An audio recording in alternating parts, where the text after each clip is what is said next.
I'm here to talk about constant Q spectrograms and a library for generating them that I call the Gaborator.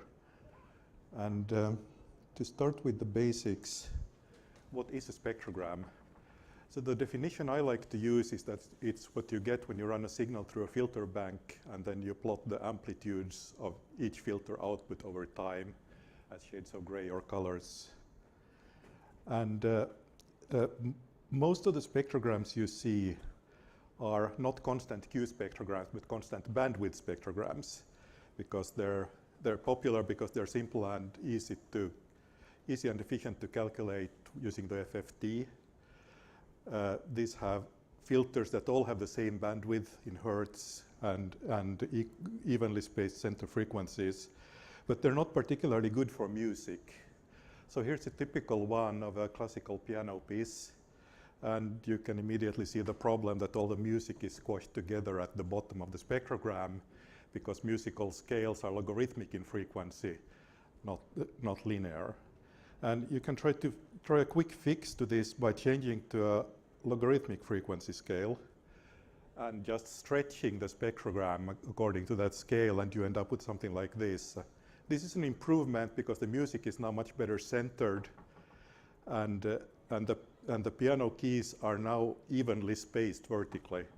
But you see there's a new problem here in that the notes get wider as you go down in frequency. So the lowest ones are very spread out, and they look much louder than they actually are. So to fix this problem, you'll need to not just stretch a constant bandwidth spectrogram, but to change the actual filter bank so that the filters have bandwidths proportional to their center frequencies. This means they will all have the same quality factor, or Q, and that's why you call that kind of spectrogram a constant Q spectrogram. So here's a constant Q spectrogram, again of the same piano piece, and now you can see that the low notes and the high notes are equally sharp. Instead, there's a bit of horizontal blurring in the lowest notes because they're now using very narrow bandwidth filters, which means that the filter is more spread out in time. Can you spot the spectrogram in this picture? So this is actually a constant Q spectrogram because on the piano roll, the notes are evenly spaced and the perforations are equally wide. So it's just like the previous one. Now, after I had been playing around with constant Q spectrograms for a while, I started thinking, wouldn't it be nice if you could use it not just to visualize music, but to edit it? So in other words, would it be possible to make some changes to the spectrogram and then turn it back into sound? And it turns out the answer to this question is yes, both for ordinary constant bandwidth spectrograms and for constant Q ones. And I learned how to do it from these two papers, constructing an invertible constant Q transform with non-stationary Gabor frames and a framework for invertible real-time constant Q transforms by Velasco, Holighaus, Dörfler, and Grill. And I'm afraid we won't have time to go into the theory of frames in any detail, and I'm not a mathematician, so I probably couldn't explain it correctly anyway. But the main takeaway from these two papers, if I condensed it to 2 bullet points, is that first of all, you can achieve perfect reconstruction, meaning in practice that you can turn the audio into a spectrogram and back, and the precision is only limited by a floating point precision. And if you have band-limited filters, the math you need to do to find this inverse transformation is surprisingly simple. You don't even need to invert any matrices or anything like that. You just need to do a division. And the authors of these two papers have released open source implementations of this theory in MATLAB and Python, but I decided to try to write my own implementation of this in C++, of course, to see if I could make it any faster. And the result is the library I call the Gaborator. So this runs on Mac OS, Linux, and BSD. And it does three things. It turns audio into spectrogram coefficients. It goes the other way, turning coefficients into audio. And it renders images from the coefficients. So here's a conceptual block diagram showing these three operations. To the left is the analysis, turning audio into coefficients, using a filter bank, translating each frequency band down into a complex quadrature baseband, sampling it, using different sampling frequencies for different bands, because you don't need to sample the narrow filters as often as the wide ones. And you get a bunch of complex numbers that are the coefficients. You can then either translate those back to their original frequencies and run them through a reconstruction filter and get audio that's almost identical to the original. Or you can resample the coefficients into a square array of pixels after taking the magnitudes of the complex numbers, and you have a spectrogram to display. Now, I've shown only three arrows here to symbolize the various frequency bands, but in actuality, the typical number of filters would be something like 500. And you might think that calculating a filter bank with 500 filters, all different, would be slow, but this actually turned out much faster than I had expected. So some typical performance numbers, analyzing audio from 20 Hertz to 22 kilohertz with 48 filters per octave on this MacBook runs at about 25 million samples per second. So that's more than 250 times faster than real time for a stereo signal. It's about 40 nanoseconds per sample. And resynthesizing audio from the coefficients is a little bit slower, just a little bit.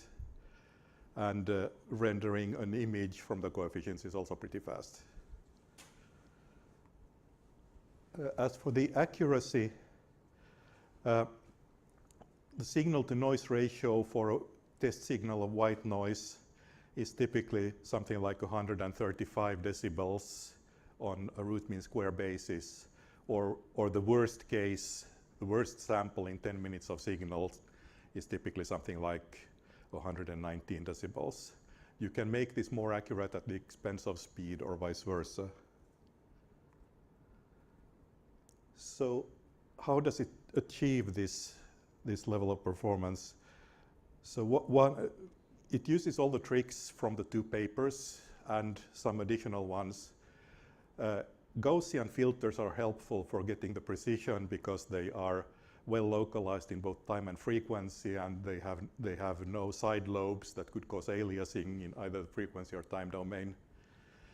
It does multi-rate processing using appropriate sample rates for the filters depending on their bandwidths.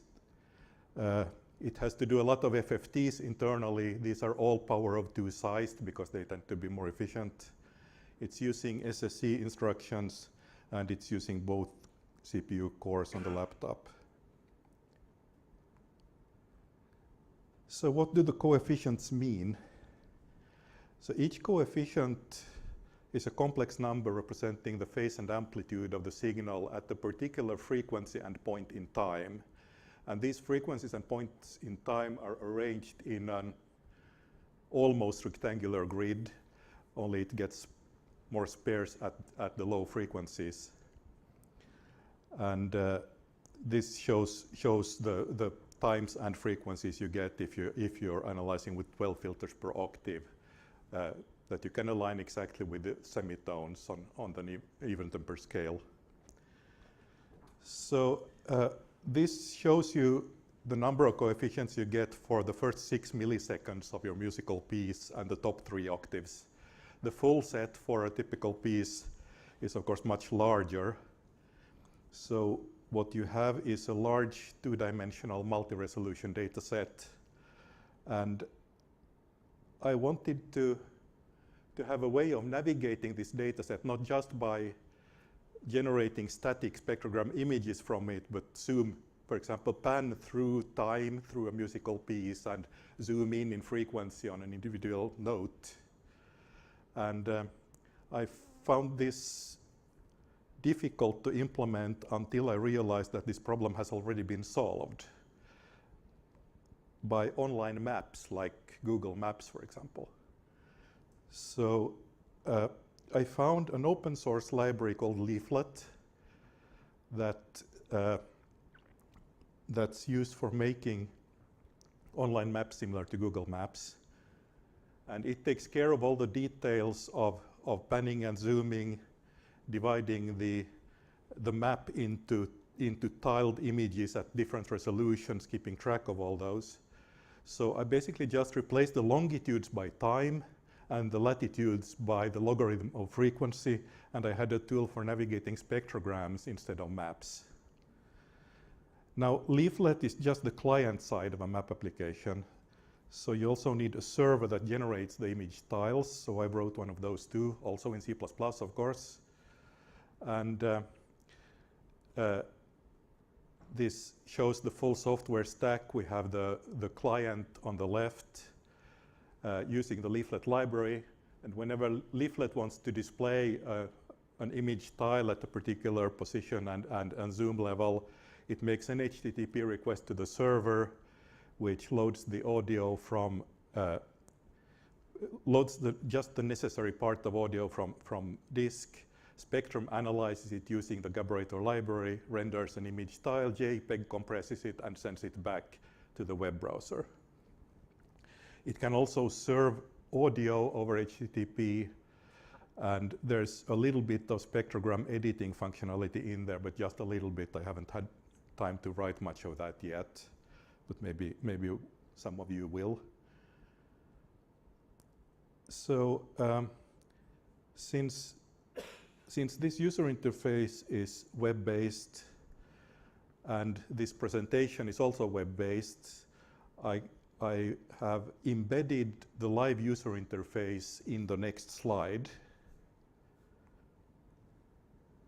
like this. And if now I just need to find my mouse. I press play.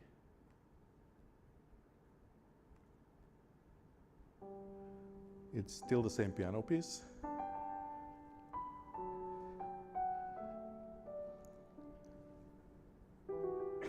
And I can pan this like a map, and new parts of the spectrogram get calculated on the fly and displayed to the right. Or I can zoom in.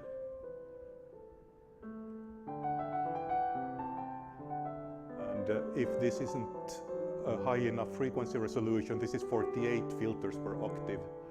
I can go to 96 or 192 filters per octave, and it's still pretty fast.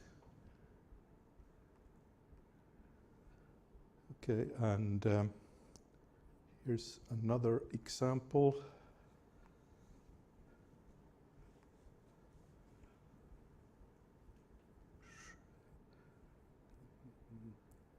So this is a piece for strings. You can see that there are more harmonics than in the piano. You can see the vibrato, little squiggles.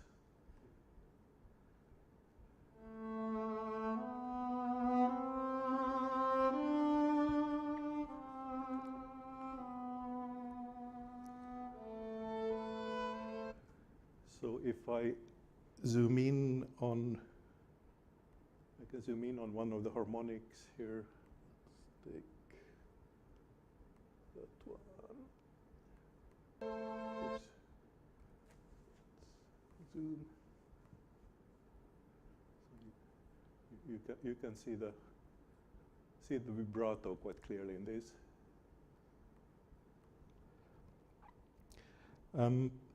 Or if I can also zoom out in just the time dimension and keep the full frequency range to get an idea of the overall structure of the piece and see how it's divided into sections and themes.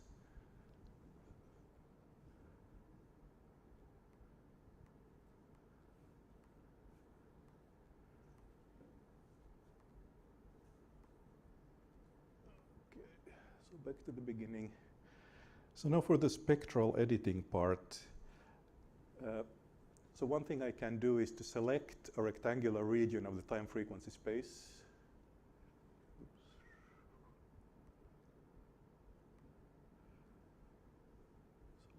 So let's make this about 1 kilohertz to 2 kilohertz. And now if I press filter, it will create a new spectrogram that extracts just the coefficients in that area. And I can now resynthesize audio from just these coefficients, and I'll get a bandpass filtered version.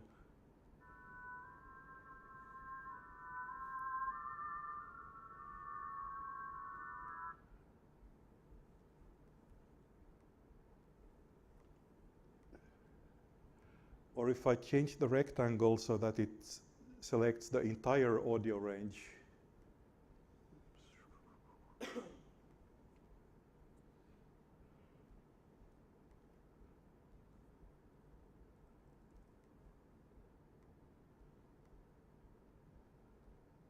This should now be pretty much indistinguishable from the original, and this is again resynthesized audio.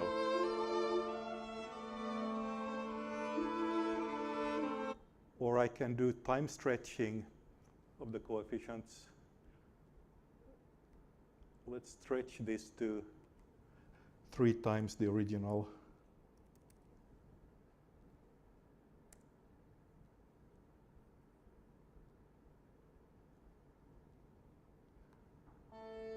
The vibrato is going to sound kind of weird now.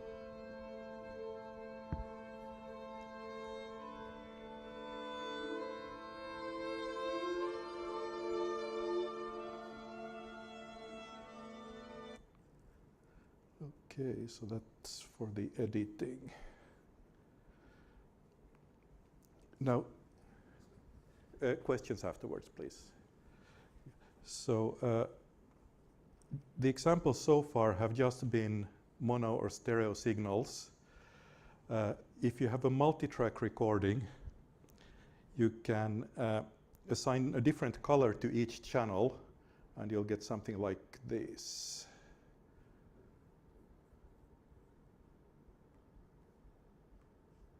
Zoom this out. So here you have a guitar in amber, then there's percussion coming in blue, a rhythm guitar in yellow, and a bass in pink.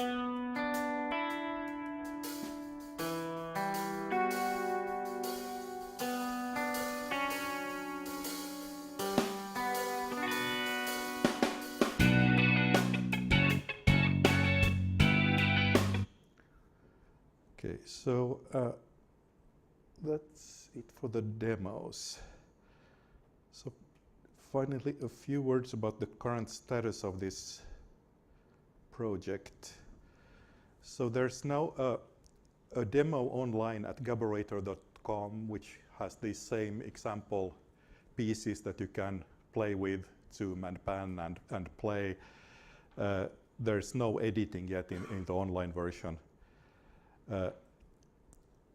The library part of this is getting to a point where I think it might be useful to other people beside me, but I'm still trying to figure out under what terms I should license it. I'm considering maybe doing some form of open source / commercial dual licensing scheme. If any one of you has experience doing something like this, I'd like to talk to you. The user interface part is still more experimental. It's mainly written as a way of demoing the capabilities of the library. But if you have an application for any of this, I'd like to talk to you.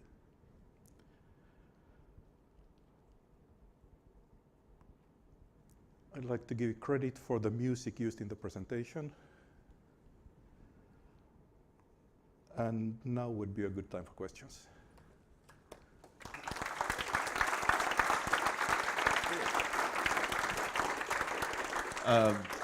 Yes, please wait till you have the microphone because we're recording everything. Congratulations for the project. It's really amazing. Is the time stretching format preserving for constant Q? What do you mean by format preserving? It doesn't. It preserves the timbre of the original sound. This is a very important parameter on resampling algorithms. So I didn't heard any kind of format destruction in your sound. So that made me really curious because all I know about resampling is using wavelets and babashis. And this I never saw, and it's really amazing. Yes, That's why. This is actually using a pretty simple algorithm that doesn't try to do anything fancy with transients or anything like that. It basically just resamples each frequency band separately, but there's a lot of them. Like in this particular case, 48 per octave. I have a quick question. Was that running live on your machine? It was running live on my machine. Didn't crash? In the middle of a demo? Come on, extra round of applause. Running Keynote and that. Right, another question. You can try to crash the online version later. First of all, thank you for the talk. I always wanted to have such a tool. I have one comment and one question. I start with a question. I want to pick up at the time stretching. I mean, you said it just resamples, but if I take one of those channels, or maybe the first question is, are those channels like really, do you have one sample per time sample, or is it downsampled? I didn't quite get that part. They are downsampled according to the time frequency grid I showed you. So they're downsampled by a different factor depending on the bandwidth of the filter. And then you downsample, if you time stretch then you resample in this downsampled? That's correct. Grid? Okay. And of course it does need to do some phase unwrapping to make the phase continuous, but it's only done separately within each channel. Yeah. It's not trying to do anything fancy to make the channels consistent with one another. Okay, thank you. And then my comment is that this actually is a wavelet transform, so it's a continuous wavelet transform, which is like known since the 70s. Wavelet transforms in general are, it's a word that's usually used for orthogonal transforms.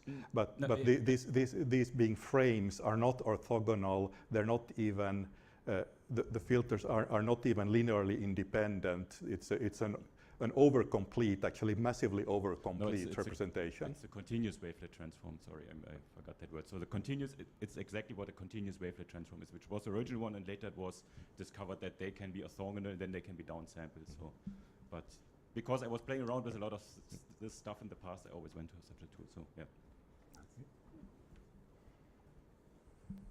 Further questions? Thank you for the talk from me. Is it possible to enhance these algorithms with CUDA, for example, with NVIDIA co-processing, so that you can even in real time doing the things? So this doesn't use the GPU at all. I think the algorithm probably could run on a GPU, but it's already faster than real time in terms of the time it takes to calculate it. However, it's not real time in the sense that you could use this, for example, for an effect while playing live, because what this is doing is applying filters, like at 20 hertz, it's applying filters with a bandwidth that's a fraction of a hertz, and those filters are going to have an extent in time that's several seconds. So there's an inherent delay here of several seconds if you try to stream something through it, and a GPU will not help with that.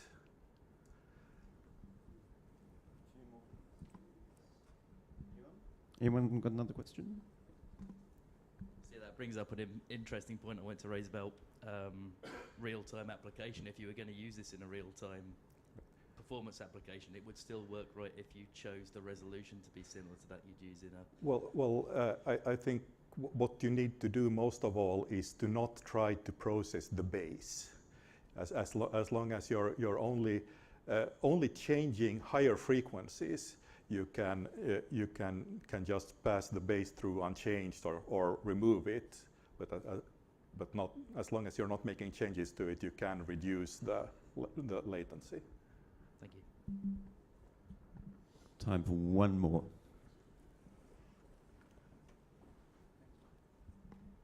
Hello. What restrictions are there on the filter bank in order to be able to reconstruct the audio with that error, very low error? Well, the theory says that all that's needed is that the filters need to be band limited. In practice, I've found it easiest to achieve this quality by making them Gaussian. So these are all Gaussian bandpass filters, and then there's a low-pass filter that takes care of everything below 20 hertz. And you obviously have to cover all of the spectrum. Right, so that's what the extra low-pass filter is for. Okay. Thank you. We have to leave it there, I think. A big hand for Andreas. And